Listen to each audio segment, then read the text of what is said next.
Dans cette 8e leçon de grammaire, on va parler de la conjugaison des formes dérivées, et en particulier la voix active, puisqu'on n'a pas encore vu la voix passive. Alors on va voir ici donc comment on conjugue les formes dérivées au parfait, à l'imparfait, et dans tous les modes de l'imparfait. Je rappelle que le parfait ne possède qu'un mode, c'est l'indicatif, donc par défaut quand on dit que le parfait, c'est l'indicatif du parfait. Alors par contre, suite à plusieurs commentaires, en fait je vais changer la manière d'appeler ces deux temps-là. Donc le parfait correspond au passé et l'imparfait correspond à ce qui n'est pas passé, c'est-à-dire le présent ou le futur. Sauf que ça peut porter à confusion, puisque en français, en fait, l'imparfait c'est le passé et on n'utilise pas trop le terme de parfait. Donc pour être clair, eh bien, on va dire que le parfait c'est l'accompli, c'est ce qui a été fait, donc ce qui a été accompli dans le passé, et l'inaccompli, ce qui n'a pas encore été accompli, c'est-à-dire le présent ou le futur. Alors voilà les termes de chaque temps en arabe. L'accompli ou le passé se dit en arabe al-madi. L'inaccompli se dit al-mudari'. Alors ici, le terme de mudari' se rapporte plutôt au présent, même si quand on parle d'inaccompli, on dit que ça peut être en arabe le présent ou le futur. Il y a un autre terme qui désignera le futur, on le verra un peu plus tard. Ensuite, pour chaque mode de l'inaccompli, eh bien, on va venir préciser comment est ce mudari'. L'indicatif, c'est al-mudari' al-marfou'. Alors ici, pour expliquer les termes, je vais revenir à ce qu'on voit dans les textes qu'on lit habituellement sur ma chaîne, qui est les trois cas que peuvent prendre le nom en arabe. Alors on a vu qu'un nom, selon la dernière voyelle qu'il prendra, eh bien, il peut être dans 3 cas. Dans le premier cas, qui est le nominatif, on a dit qu'il était marfou' dans le cas où il terminait par une dhamma. On dit que ce nom est mansoub, c'est-à-dire l'accusatif, quand il termine par une fatha. Et enfin, on dit qu'il est majrour quand il termine par une kasra. Bon, ici, il se trouve que le cas majrour, il ne s'applique pas pour le verbe, mais il y a un autre cas qui est utilisé pour le verbe, c'est majzoum, c'est-à-dire le justif. Mais en fait, ici, les termes qui sont utilisés pour le présent, ça indique les terminaisons finales du verbe. Ici, marfou' indique que le verbe prendrait une dhamma à la fin. Ici, mansoub, qu'il prendrait une fatha. Et ici, majzoum, qui est un cas qui est propre au verbe, désigne le fait que ce verbe termine par un soukoun. Donc l'indicatif se dit al-mudari' al-marfou', le subjonctif al-mudari' al-mansoub, le conditionnel al-mudari' al-majzoum, l'énergique grave al-mudari' al-mu'akkad. Ici, cet adjectif se rapporte au fait que, en fait, quand on utilise ce temps, on ajoute une certitude. Donc c'est le cas pour les deux énergiques. Donc ici, on a al-mudari' al-mu'akkad pour les deux. Mais qu'est-ce qui les différencie? C'est le noun qui prendront à la fin du verbe. Donc le premier, l'énergie grave, on a vu qu'il se construisait avec un noun et une shadda. Et bien en fait, ce noun, on va le qualifier de lourd. On dira al-mudari' al-mu'akkad bin noun avec un noun al-thaqila, lourd. C'est-à-dire un noun qui porte une shadda et une fatha. L'énergique léger, lui, va s'appeler al-mudari' al-mu'akkad, cette fois-ci, bin noun avec un noun al-khafifa, léger. C'est-à-dire un noun qui portera tout simplement un soukoun. Et enfin, l'impératif se dit en arabe al-amr, et ce mot ici se traduit aussi par un ordre. Et c'est le cas de l'impératif. C'est un mode qui permet de donner des ordres. Alors, les formes dérivées, par rapport aux formes primitives, ont les mêmes temps et les mêmes modes. Alors, pour rappel, un temps en arabe se dit zaman, zamanun, et le mode en arabe se dit halatul i'rab. Donc, on va commencer par l'accompli al-madi. L'accompli des formes dérivées n'offre rien de particulier. J'ai rajouté ici le fait que la 9e forme se conjugue comme ce qu'on appelle les verbes sourds. Alors c'est un concept qu'on verra un peu plus tard dans les cours de grammaire.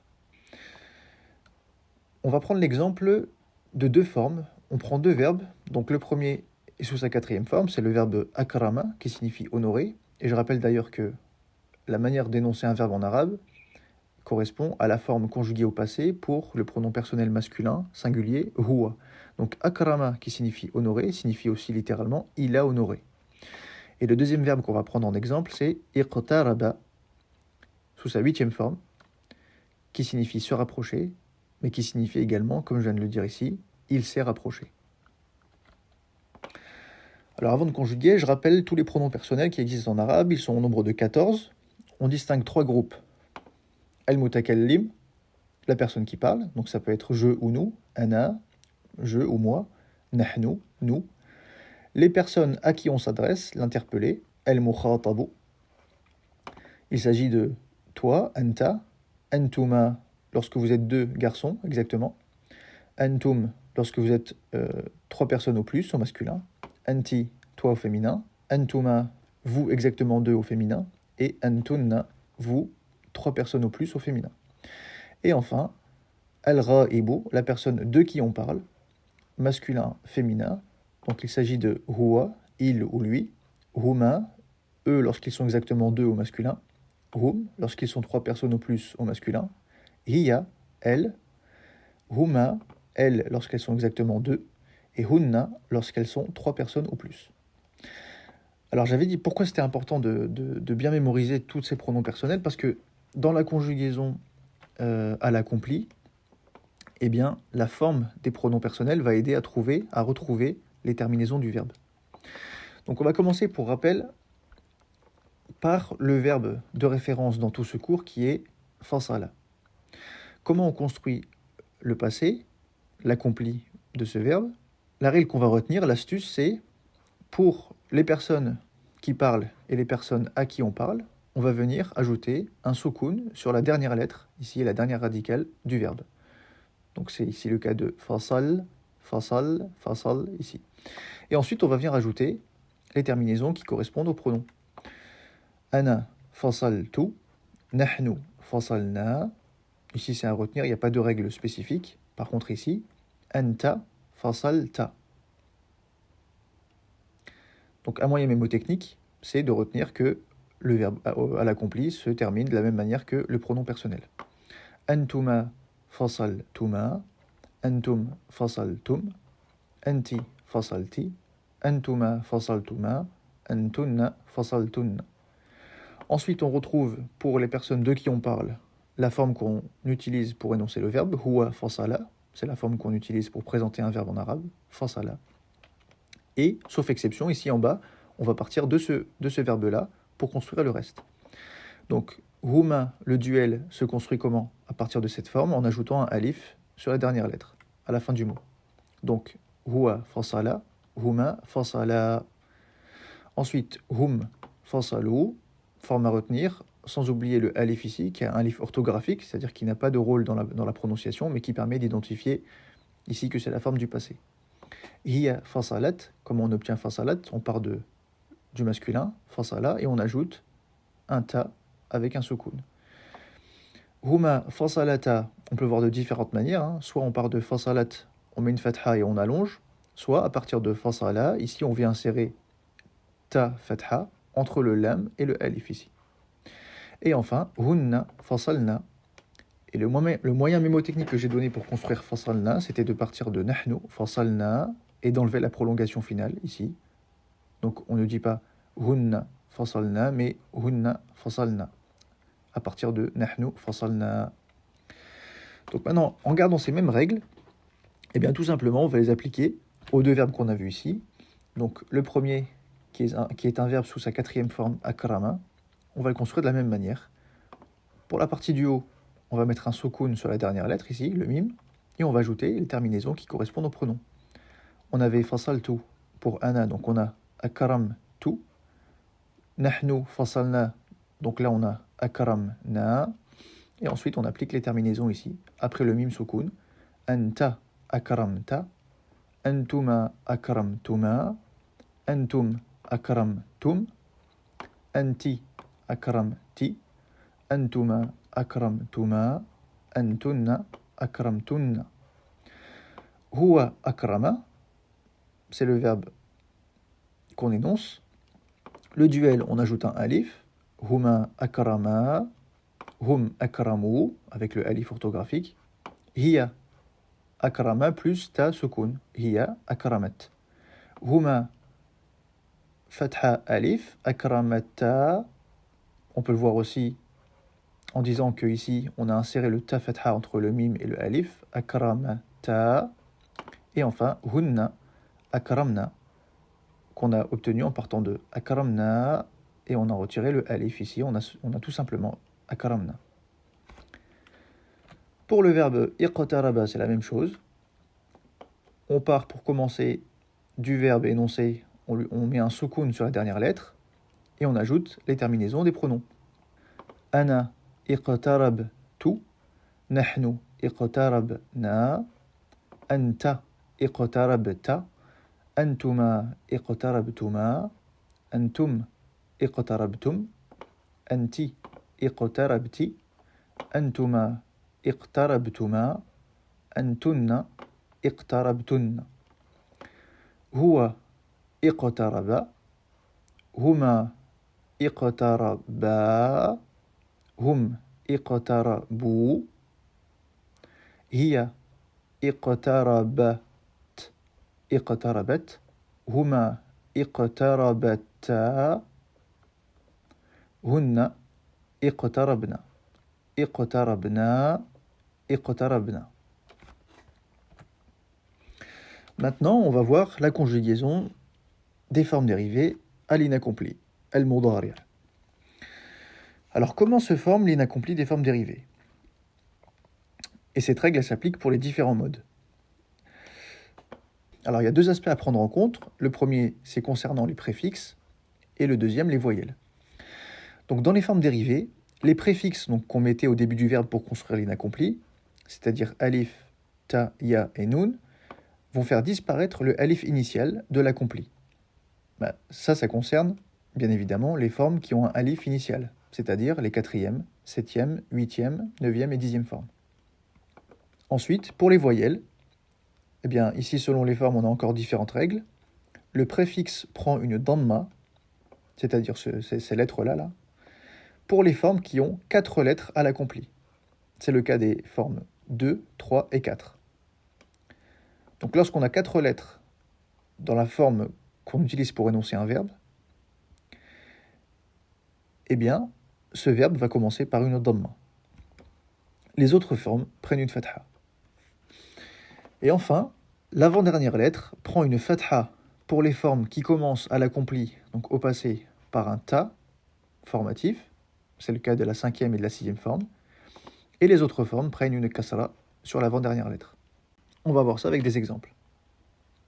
Pour ça, on va prendre 3 verbes.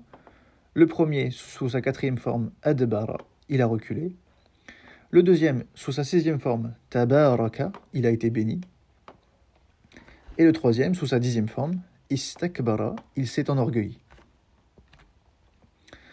Alors voici l'inaccompli, pour rappel, comme tout à l'heure, du verbe fasala. Tout à l'heure, on a vu le passé du verbe fasala, maintenant on va voir le présent.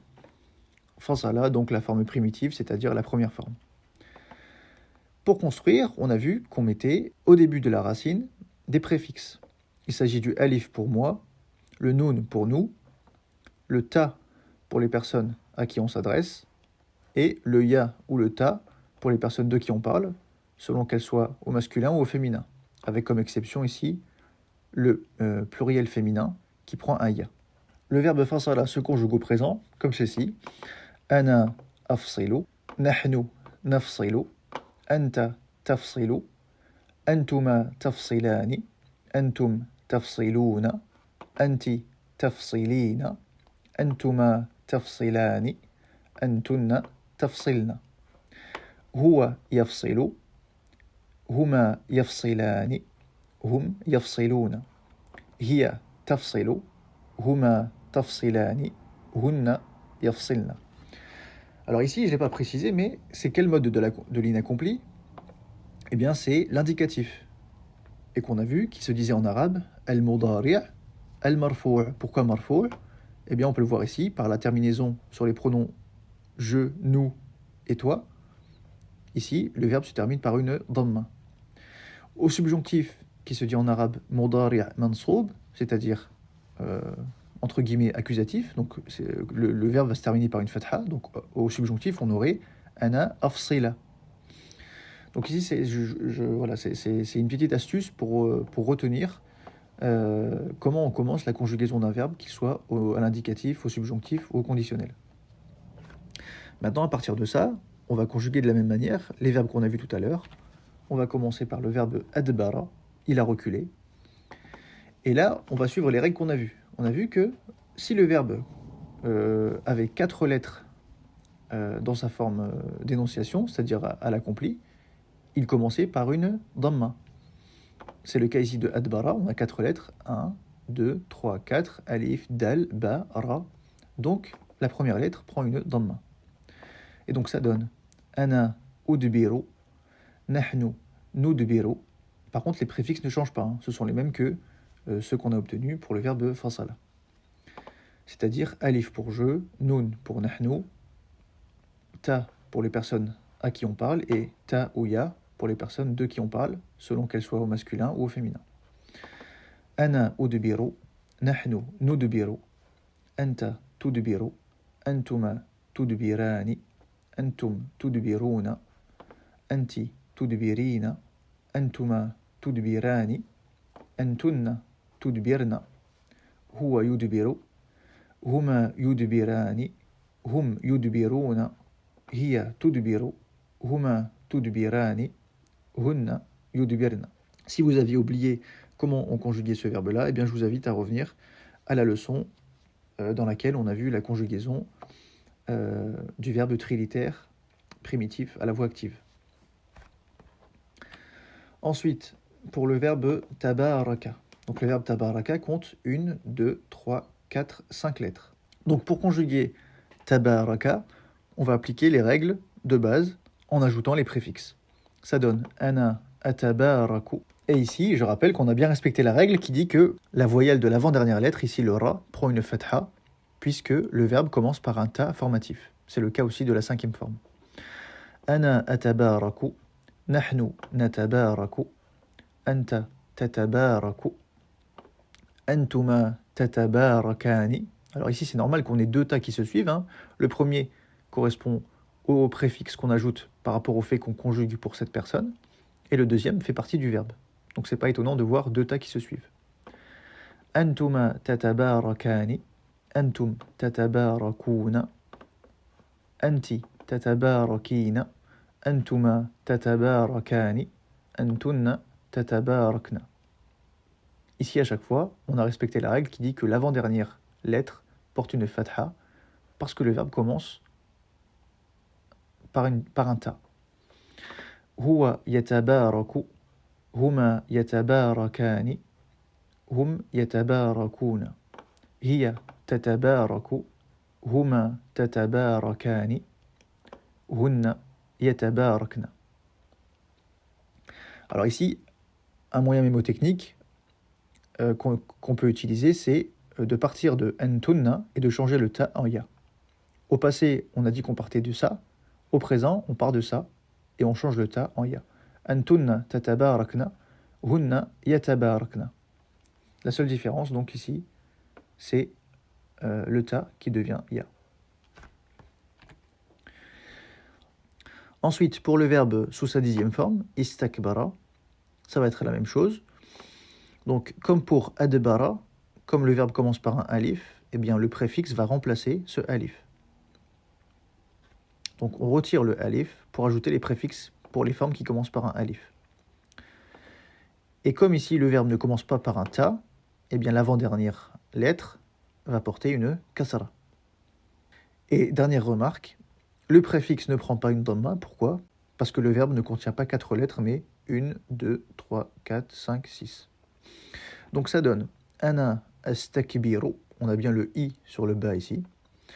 Nahnu nastakbiru, anta tastakbiru, antuma tastakbirani, antum tastakbiruna, anti tastakbirina, antuma tastakbirani, antunna tastakbirna, huwa yastakbiru, huma yastakbirani, hum yastakbiruna, hiya tastakbiru, huma tastakbirani, hunna yastakbirna. Et ici, comme tout à l'heure, on est bien parti de tastakbirna et on a remplacé le ta par ya et ça donne yastakbirna. Pour résumer ici, et ce qui va servir pour toutes les formes à conjuguer pour tous les pronoms personnels le passé et le présent des formes dérivées, je vous donne ici la conjugaison à la première personne de l'indicatif pour les 10 formes dérivées qu'on a vues. Donc la première, ce sera afsilu, de la forme fasala. Pour la forme fasala, ce sera ufassilu. Pour la forme fasala, ce sera ufasilu, etc. Et vous pouvez vérifier ici, avec les règles qu'on a vues juste avant, eh bien, que les préfixes prennent les bonnes modifications pour les bonnes raisons, et l'avant-dernière lettre ici, selon que le verbe commence par un ta ou pas. Alors ici, du coup, un exercice que je vous suggère de faire, c'est de prendre chacune de ces formes, écrire la première personne de l'indicatif, et essayer de terminer la conjugaison pour les 13 autres pronoms personnels. En fait, pour pouvoir conjuguer un verbe sous tous ces pronoms personnels, il suffit de connaître la première. Par exemple, avec afselo, je peux deviner le nous, ce sera nafselo, toi ce sera tafselo, etc. Ici, ufasselo, ça donnera pour nous nahnu nufasselo, anta tufasselo, etc.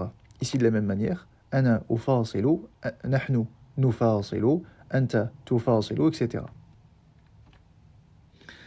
Alors là, on a vu comme exemple la conjugaison pour les verbes qu'on a choisis à l'indicatif. Eh bien, les autres modes de l'inaccompli s'obtiennent comme à la première forme. Alors pour comprendre, je vais prendre quand même en exemple la deuxième forme et à chaque fois donner la première personne pour chaque mode. Donc on prend le verbe fassala qui est sous sa deuxième forme et donc à l'indicatif, c'est-à-dire al-mudari' al-marfou' pour dire que le verbe se termine par une dhamma, on obtient ufassilu. Pourquoi on a un ou au départ? Le préfixe prend une dhamma parce que le verbe a 4 lettres. Je rappelle qu'une lettre munie d'une shadda, c'est égal à cette lettre doublée. On a bien 1, 2, 3, 4 lettres. C'est pourquoi ici le verbe prend une dhamma sur son préfixe. Et ici, l'avant-dernière lettre prend une kasra. Pourquoi? Parce que ce verbe ne commence pas par un ta, comme aux 5e et 6e formes. Donc pour l'indicatif, on a ufassilu. Pour le subjonctif, on a dit qu'on partait de l'indicatif et qu'on changeait la voyelle finale, le ou, en a, et qui correspond en arabe à l'adjectif mansoub, c'est-à-dire il termine par une fatha. Ufassila. Pour le conditionnel, on dira ufassil, il termine par un soukoun, c'est ce qui correspond à l'adjectif majzoum du mudari'. Pour l'énergique grave, on obtient ufassilanna, donc mudari' mu'akkad, qui porte la notion de certitude, par un noun al-thaqila, lourd, donc c'est-à-dire shadda fatha, et l'énergique léger, ufassilan, pareil, mudari' qui porte la notion de certitude, mais cette fois avec un noun khafifa, léger. Et pour terminer, l'impératif de l'inaccompli. Alors l'impératif des formes dérivées s'obtient à partir de l'accompli, donc à partir du passé, en donnant à l'avant-dernière lettre la voyelle qu'elle porte à l'inaccompli. Donc pour la construction de l'impératif pour la première forme, je vous invite à revenir sur la leçon de grammaire où on a vu la voix active du verbe trilitère primitif, régulier. Pour former l'impératif des formes dérivées, c'est beaucoup plus simple.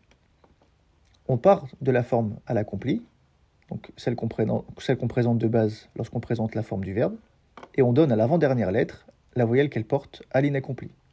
Donc, fassala à l'impératif va donner fassil. Pourquoi elle porte une kasara à l'inaccompli?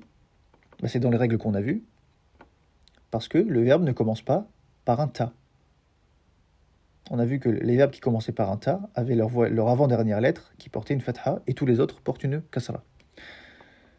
Donc en fait, on va vérifier ça tout de suite. Tous les verbes qui commencent par un ta ici, la 5e et la 6e, ils portent bien une fatha sur l'avant-dernière lettre de l'impératif, et tous les autres portent une kasra. Donc la règle est vérifiée. Bon, ici, c'est une exception, on va le voir dans un instant. Donc, fa'asala donne fa'asil, afsala, afsil. Ah oui, d'ailleurs, je rappelle que à l'impératif, le verbe se termine par un soukoun. Pourquoi? Parce qu'on a vu dans la vidéo sur la voix active du verbe trilitère primitif régulier que l'impératif s'obtenait à partir du conditionnel. Et le conditionnel en arabe se dit mudari' majzoum. Majzoum, c'est-à-dire il termine par un soukoun. Donc l'impératif de afsala donne afsil. L'impératif de tafassala donne tafassal. Tafasala, tafasal. Infasala, infasil. Iftasala, iftasil. Ifsalla, ifsalil. Alors là, ici, c'est un cas particulier parce que je suis obligé de le présenter comme ça parce que c'est le verbe qu'on obtient en étudiant l'impératif sur le verbe de référence dans ce cours qui est fasala. Ici, pourquoi on obtient deux lames ici? Parce qu'on a vu que le lam qui porte une shadda, en fait, eh bien, c'est un double lam, du coup. Donc, puisque le lam ici à la fin est doublé, eh bien, si on veut appliquer la règle ici que l'avant-dernière lettre porte la voyelle de l'inaccompli, bon, ici, dans ce cas-là, ce sera une kasra, eh bien, il faut bien séparer ces deux lames pour obtenir deux lettres à la fin. Et donc, lorsqu'on sépare les deux lames qu'il y avait ici, l'avant-dernière devient le premier lam qui était contenu dans le lam shadda, et donc c'est celui-ci qui va porter la kasra. Donc, ifsalla, à l'impératif, donne ifsalil. Bien que ce soit une forme qu'on rencontrera jamais, mais pour les verbes qui se conjuguent sous une neuvième forme, eh bien on obtiendra cette forme-là. Et enfin, istafsala donne à l'impératif istafsil. Et l'impératif se conjugue comme à la première forme. Lorsqu'on conjugue un verbe à l'impératif, on ne peut pas conjuguer, on ne conjugue pas avec tous les pronoms personnels, puisque l'impératif est un mode qui permet de donner un ordre. Et donc lorsqu'on donne un ordre à quelqu'un, eh bien, on le donne à une personne à qui on s'adresse. Donc dans les groupes des pronoms personnels qu'on a vus, ici, c'est les personnes qui parlent, donc je ne peux pas me donner d'ordre à moi-même. Enfin, bien qu'en français ça existe, le nous, on peut conjuguer l'impératif pour nous. Par exemple, si je veux conjuguer le verbe aller à l'impératif et parler à mon groupe, eh bien je vais dire allons-y. Allons, c'est l'impératif qui se conjugue pour nous.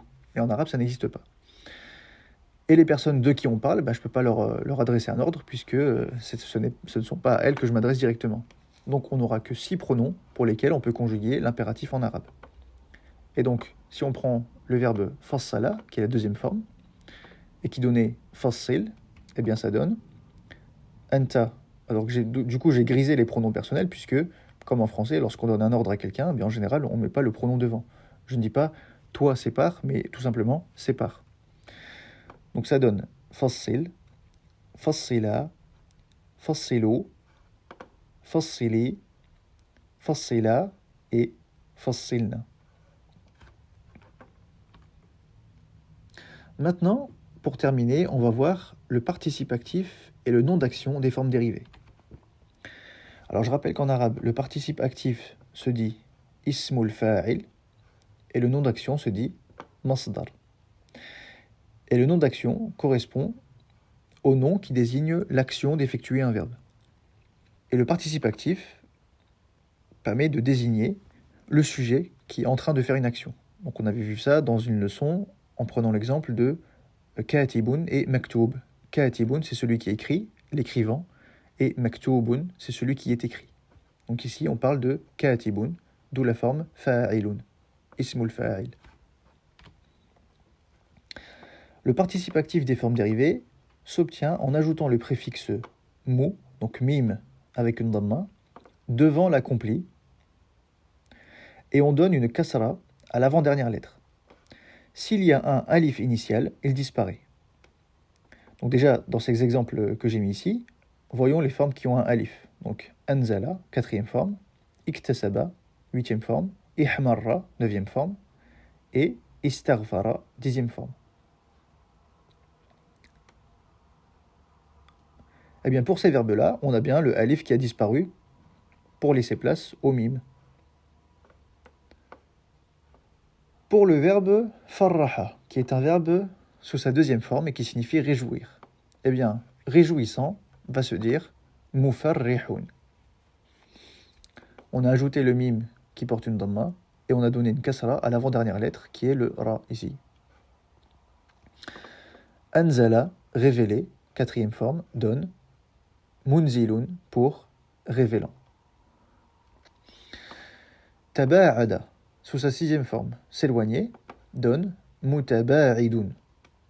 On a ajouté le mim et on a transformé la fatha qu'il y avait sur l'avant-dernière lettre en kasra.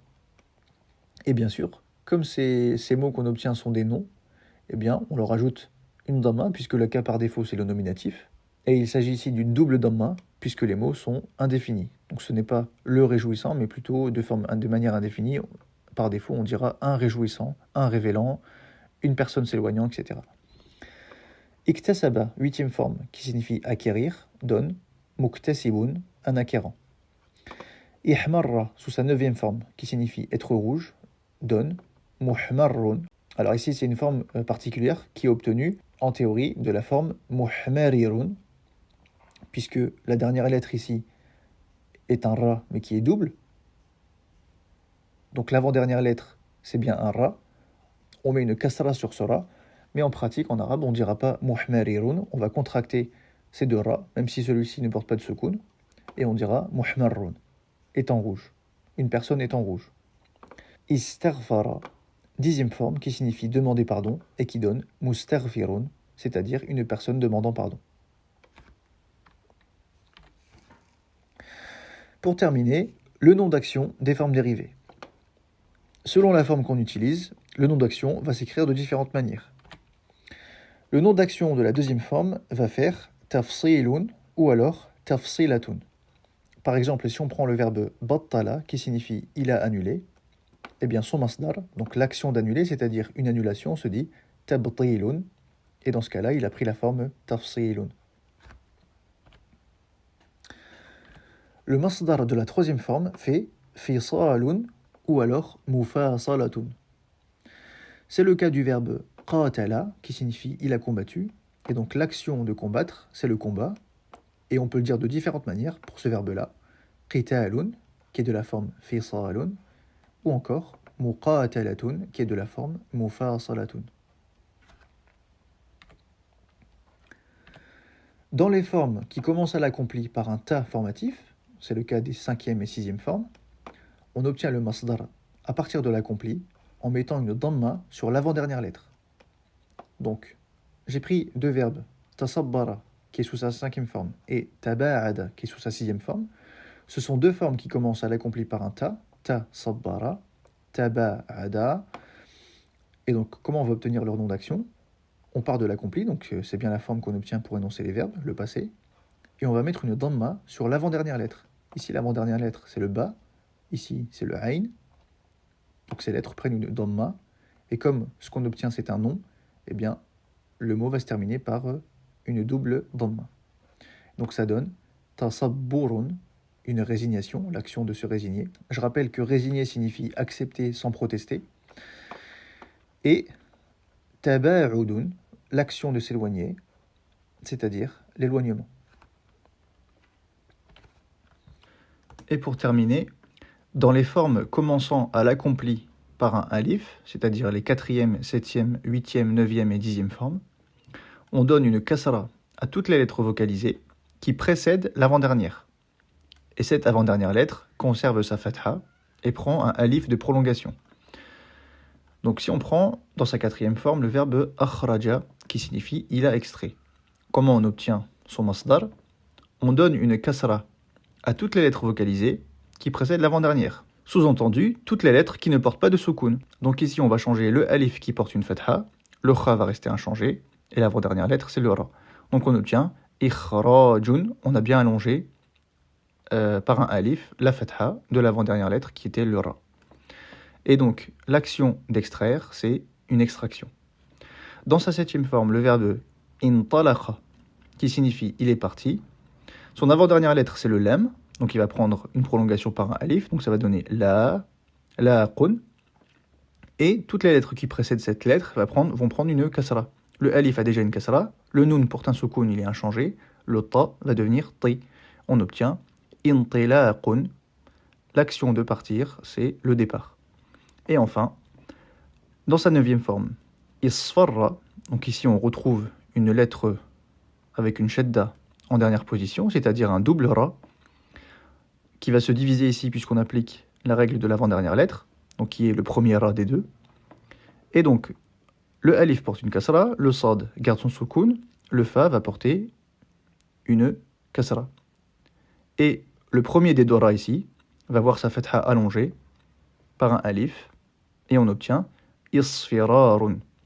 Et donc l'action de ce qui a été jaune, eh bien, bon, ici c'est particulier, c'est un verbe qui est particulier, qui parle qui est associé au fait d'être une couleur. Eh bien, si on traduira en français par l'état de ce qui est jaune.